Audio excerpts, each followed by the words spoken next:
Hello, welcome to the podcast. This is episode 2. I am your host, John Cartwright. Today I thought we might have a little bit of a rant, and the reason maybe I even call it Rant Mondays. I keep coming across people that say they have a crook back or they've got crook knees. Someone told them they have this issue. And I think it's about time that someone kind of blows the lid off industries, and in particular allied health and just medical in general, because anyone that's in allied health or the medical industry and that's up with the latest research, we know quite a few things that the general public doesn't know, and the general public doesn't know kind of what's next, because everyone's still trying to figure out what the next delivery of healthcare will be.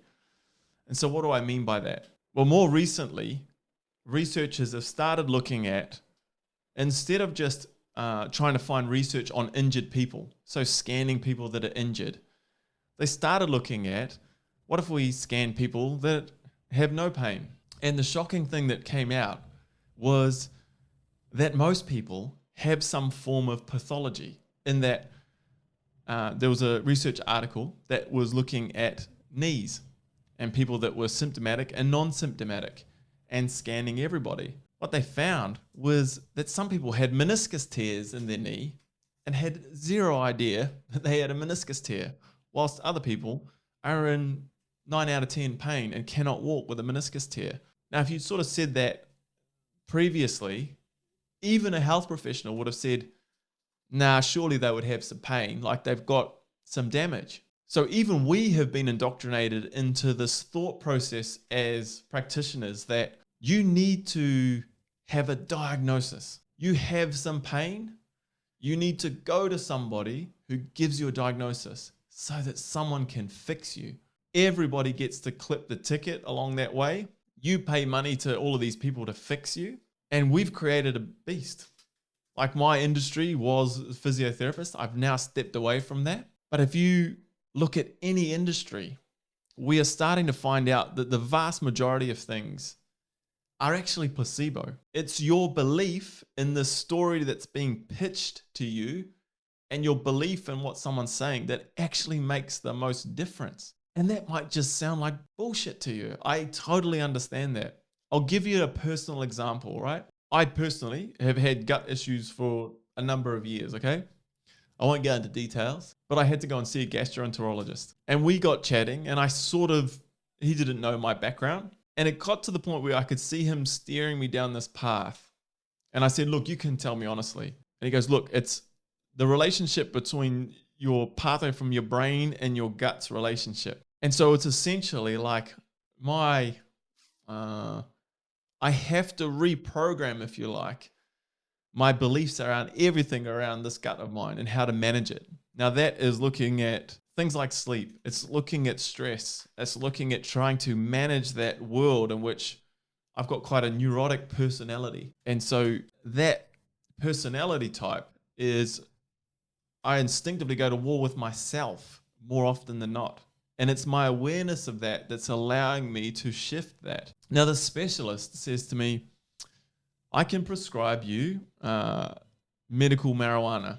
THC makes a big difference in the gut issues. We've found that in research. But the problem is you can't drive for 28 days and there's all this red tape I need to go through. So look, I don't do that anymore. Then he said fecal transplants can make a big difference. But again, there's a bunch of red tape and we're just not sure whether it's just actually more placebo. He said, don't worry about changing your diet too much. There's a few things that he suggested that I shift. And then he says to me, we're just not sure. Because he goes, I did some research on taking probiotics. Now, I had a 70% improvement in symptoms when I gave somebody a capsule of a probiotic. The problem comes from that when I gave people a placebo capsule with nothing in it that was of any medical benefit, they also had a 70% improvement in their gut symptoms. So we're in this world now that professionals all know this. We're like, right, it's this person's belief that they can actually sort themselves out. That's the closest thing that we have to placebo. Or practitioners continue to sell you something that they believe, that they know is a placebo in that it's not them that's fixing you. It's your brain that's fixing yourself just through its belief. Now, I hope that rant is making some sort of sense. And if you want to argue with me over it, I totally understand. You may have a brilliant argument for me. You might be like, I've had back pain for such and such. I have degenerative discs in my lumbar spine. I have disc bulge. I have a prolapsed disc. Because I bring lumbar spine up because that's usually the best stories that people have.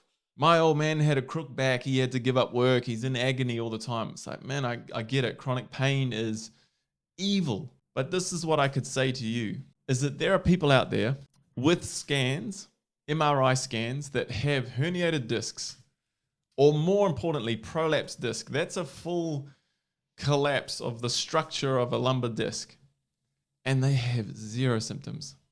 And we first started finding this out when we used to scan people's lumbar spines. And L4-5, L5-S1 is kind of 80 to 85% of where injuries occur in the lumbar spine. So it's actually kind of where most therapists look like gurus, but they go to those levels because that's where, I guess if there's a weak link structurally, it's at the end of the chain of the spine where the most load's going to come. So that's where things give out. So a lot of the time, things were getting scanned in these lumbar spines, and inevitably, the scan would come back and you say, have you had any pain in the past? Like any major injuries? And the person might say like, no, I've never had any back pain. The therapist either says it or they don't. But 2 levels up, there's been a full prolapse in the past and there's heavy scar tissue that's developed and the person had no idea that occurred. Now you might say to me, that's absolute rubbish. That can't be possible. But that is this new world that has been opening up in terms of this diagnosis. So I wanted to say to you that this episode is called The Devil is in the Diagnosis. And what do I mean by that? Well, as soon as I plant that doubt, as soon as I give you a diagnosis, it's very dangerous because now you believe something. It's real and a person of authority has told you that you have this problem. It's a huge issue. We have these questions to ask.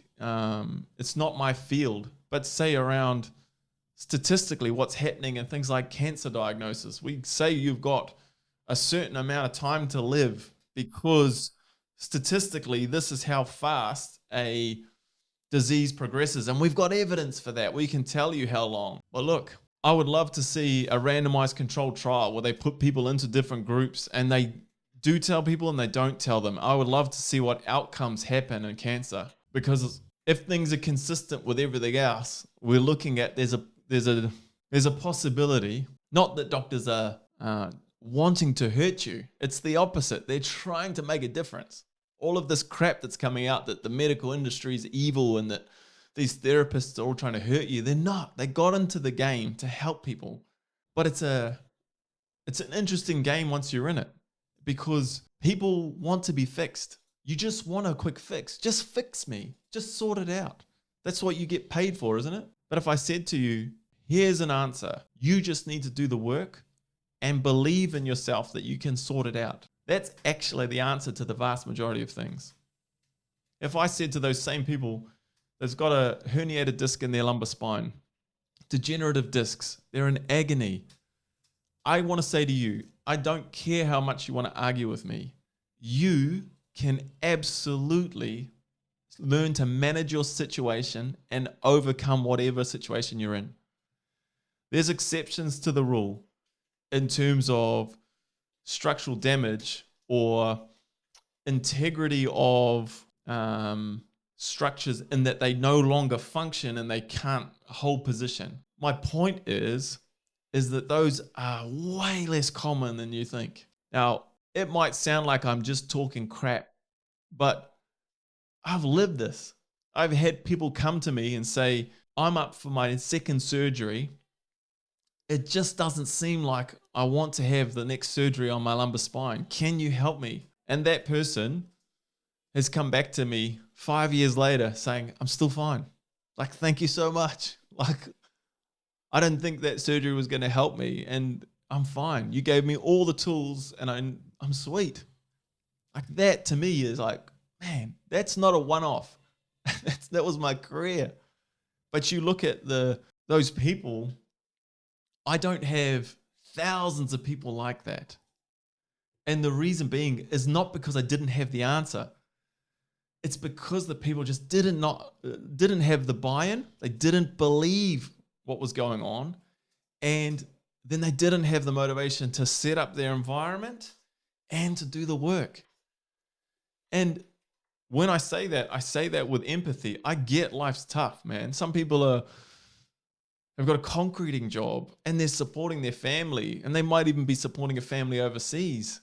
They're sending all their money home and they've got back pain, and there's so much riding on that injury that it's very hard to see outside. The amount of people that I used to work with work cover, these people will always get this reputation that they're kind of just slackers, they're just milking the system. A lot of the time, these individuals have got unbelievable pressure and they get kind of lost in the system. They don't get listened to. There's lawyers trying to sue people. It can be such an ugly world. My point of this whole rant is to say that the devil's in the diagnosis. If you have an injury, no matter how painful it is, you don't need to see a scan and hear the results to know what you need to do. The answers are actually inevitably always the same. It's to try and get some movement back. It's to try and get some strength back. It's to try and get your tissues prepared for the loads that they need to take as they heal. There's evidence now that ACLs in the past used to be absolutely reconstruct the knee, you've lost your ACL. Now there's evidence to say if we brace the ACL early on, the ACL finds its way back together and heals itself. Now that's still in its relative infancy, but if you'd said to me 5 years ago that there's a possibility no one will do ACL reconstruction in the future, you would have been like, no way. Yeah, it has to be done. The knee becomes unstable. It won't find its way back together. Well, now there's a new reality emerging, and that is that you can heal it conservatively with a knee brace in a fixed position, and then gradually changing range of motion over a longer period of time with strengthening program. Getting the person all the way back, their confidence back up, hitting strength marks, and returning to sport. It's unbelievable. The lumbar spine, absolutely, you can turn that around. I don't care if you've got herniated discs, you've got degeneration in that lumbar spine, you've had pain for 20 years. You really, really can turn it around. And I promise you it's not a massage. I promise you it's not just getting needling every week. I promise you it's not being racked and cracked by a chiro or, the latest thing that you see on these chiros where it's all this enactment that the one adjustment makes this person suddenly fix. Like something's out of place and it's in place. I'm here to tell you it's effing BS. But these videos are getting millions of views because people just are desperate for an answer. Just fix me. You don't understand. I'm in so much pain. It's like, man, we get it. We get how much pain you're in. It's like chronic conditions. I've got a friend who was a world leader. Like this girl was amazing. She ran charities. She developed a chronic pain syndrome from a sprained ankle. But it felt like someone was blow-torching her leg when she was trying to sleep at night. And she killed herself. She committed suicide. She couldn't handle the pain. That's not a weak individual. She's a strong woman. She's an amazing person. I'm not taking this stuff lightly. But what I'm saying to you is, if we've learned anything from this research that's coming out and this whole thing, this dismissive thing of what a placebo is, I'm here to tell you that belief, your belief, is the closest thing you have to a superpower. And I feel like we already know this in cancer diagnosis, and we know this in the amount of individuals that I've worked with over the years, that no matter what, even if I said the worst thing to them, they would say to me, not me, I'm going to sort this darn thing out. I believe I'm going to sort this out. There's so many people that have been told that they're never going to walk again, and they're walking. There's people that have been told they've got 6 months to live, that are alive 10 years later. There's so many people that I've seen with chronic low back pain that their whole life's a mess and they're back out exercising. I've got an individual who had 20 years of back pain who couldn't be in a car for more than 10 minutes without nasty back pain. In 2 years, he got back to riding off-road on cross-country motorbike riding, endurance riding. 2 years after 20 years. It's possible. It really is possible. This isn't something to just totally beat up the industry. But what I would say to you is, if you're seeing a therapist who says you need to come and see me 2 to 3 times a week and I'm going to put things into place, or I'm going to fix you through my hands, I'm going to fix you through this, and they're not instilling in you the tools to how to set up your environment for you to win, they're not preparing your tissues for what demands that you're putting on them, if they're not having those tissues adapt over a long period of time, if they're not giving you all the tools to essentially make themselves redundant, that you are graduated from getting treatment from them, I'm here to tell you they are creating dependence. That's the part I will call out. There is people out there creating dependence. I worked in a clinic where there was a therapist who was treating people for up to 18 months. I saw a few of their patients while they were away on holiday. Within 5 sessions, they were better. And I mean better. That is, well, it's not criminal, but in my opinion, that is malpractice. But that individual still has full books. They have a fantastic reputation. They are considered this healer. But I know there's a bunch of people that don't need to be seeing them. They could be totally better. They don't need to go up and have a catch up with this person who's an amazing personality. They are magnetic in personality. You just want to be in their environment. They've mastered that relationship, but they're essentially what you call like a coffee physio, They rock up and you want this treatment and you want to feel good. Now, some people might say, hey, I just want to feel good. That person makes you feel good, so that's all good. I disagree with that on a few different levels, in that there's plenty of things you could go and do. Like go and get treat yourself to a facial, or go and treat yourself to a massage. Go and treat yourself to a meditation retreat or something like that. If you're looking for that environment that makes you feel good, don't go to a therapist whose sole purpose should be to give you the tools to get better. I'm here to tell you, people are suspicious of the research nowadays, but we can't discredit research. There is people out there that are uncovering brilliant things. Like if you're taking Panadol for lower back pain, it's absolutely been disproven. Do not do it. It doesn't make a difference. I have a friend who is one of the top 10 lower back researchers in the world. They did comprehensive research. I won't use the terms because of the fact that most people don't know what the hell I'm talking about, so it means nothing. But what I'm saying to you is there are ways for researchers to look at things to say, I can be sure that that's the truth, if you like. And their research was like, Panadol makes no difference to lower back pain. None. And people are popping them like the doctors will probably still tell you to take Panadol. But it's just, there's no point. That's proven. But does the general public know that? Maybe. Maybe you know not to take that. But as an example, there's a bunch of things coming out that would be really informative to the public, but it makes them doubt the whole system, potentially. I'll give you one more example before I wrap this up. This good 20-minute rant. One of the other, if you can remember sort of 10 years ago or 15 years ago, it was really common for someone to be going to a knee surgeon for a clean out. If you remember that, people used to go and say, I get my knee cleaned out. And what did they do? There was a scope that happened. So it'd be 2 little cuts. One's a camera, one's the device to go in and clean things up. Clean things up. So there would be debris that would be taken out. There'd be roughed up bits of cartilage. So I got to view a number of these surgeries, and it looks like a bit of a mess in there. And the surgeon goes in, they clean it all up really nicely. And for the most part, it was like, wow, I had my knee clean up. It's so much better. There was finally some ethics approval to conduct an experiment. And the reason it took so long is they put people into a randomized controlled trial for surgery on the knee. This arthroscopic clean out. They put everybody under anesthetic. Everybody got the 2 incisions. They were all cut. That's why this research took so long to approve, because everybody was cut. But only half of the people actually had the clean out in the knee.